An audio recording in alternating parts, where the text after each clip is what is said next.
সাংসদ পুঁজি ৫ লাখ টকীয়া শৌচাগাৰ হাবি বননিৰ মাজত পৌৰসভাৰ অমনোযোগিতাৰ বাবে পেন ইউজ টয়লেট এমপি ফাণ্ডৰ ৫ লাখ টকা এনেদৰে চহী যাবলৈ ধৰিছে। কিন্তু ডিমৌ পৌৰসভাৰ কোনো ধৰণৰ ব্যৱস্থা গ্ৰহণ নকৰাৰ গুৰুতৰ অভিযোগ ৰাইজৰ।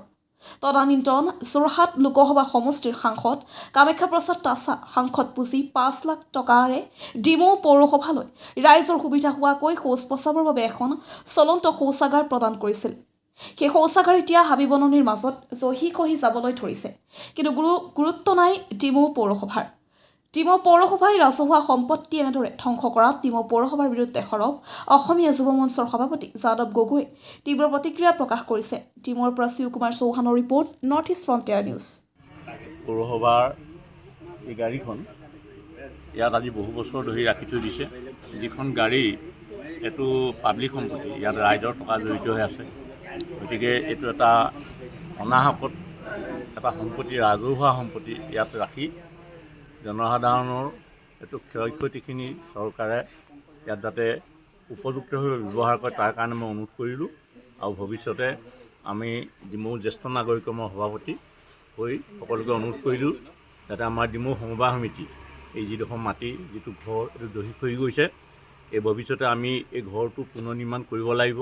মাটিডোখৰ মাটি ভৰাই ইয়াক আমি উন্নীত কৰিব লাগিব। আজি বৃক্ষৰ গছপুলি ৰোৱা হৈছে, অমৃত বৃক্ষ চৰকাৰ যিটো কাৰ্যসূচী যাতে সফল হয়, আৰু ইয়াকে মই কামনা কৰিলোঁ। আৰু ভৱিষ্যতে আমি ডিমৌবাসী ৰাইজে এই ঠাইডোখৰক আমি উন্নীত কৰিবৰ কাৰণে চেষ্টা কৰিম। ধন্যবাদ। আমি ডিমৌ সমবায় সমিতি লিমিটেডত আজি আমি উপস্থিত আছোঁ।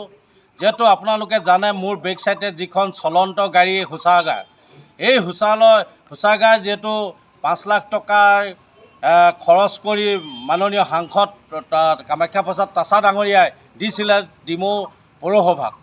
কিন্তু দিয়াৰ পিছতো আজি পৰ্যন্তলৈকে কোনো তেওঁলোক ব্যৱহাৰ নকৰি এনেকুৱা জহি পচি যোৱা ব্যৱস্থা কৰিলে, য'ত ৫ লাখ টকা সাংসদে দিয়া কোনো গুৰুত্ব নিদিয়াৰ কাৰণে আজি পৌৰসভাই আজি এনেকৈ জহি পৰি সমবায় সমিতি মাটিত থ'বলগীয়া হৈছে।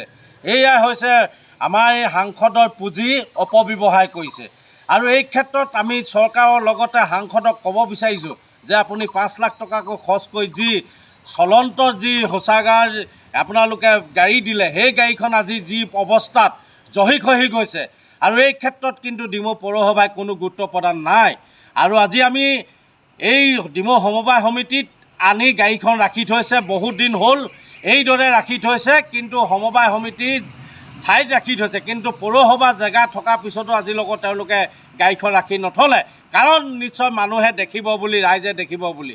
সেইকাৰণে আমি দাবী কৰিছোঁ অসম চৰকাৰক, লগতে সাংসদ মহোদয়ক দাবী কৰিছোঁ, কামাখ্যা প্ৰসাদ তাছা ডাঙৰীয়াক, আপুনি দিয়া যি ৫ লাখ টকা চলন্ত শৌচাগাৰ গাড়ীখন যি জহি গৈছে, আপুনি এই পৌৰসভাৰ ওপৰত আপোনালোকে বিহিত ব্যৱস্থা গ্ৰহণ কৰিবৰ বাবে আমি অসমীয়া যুৱ মঞ্চই দাবী জনাইছোঁ।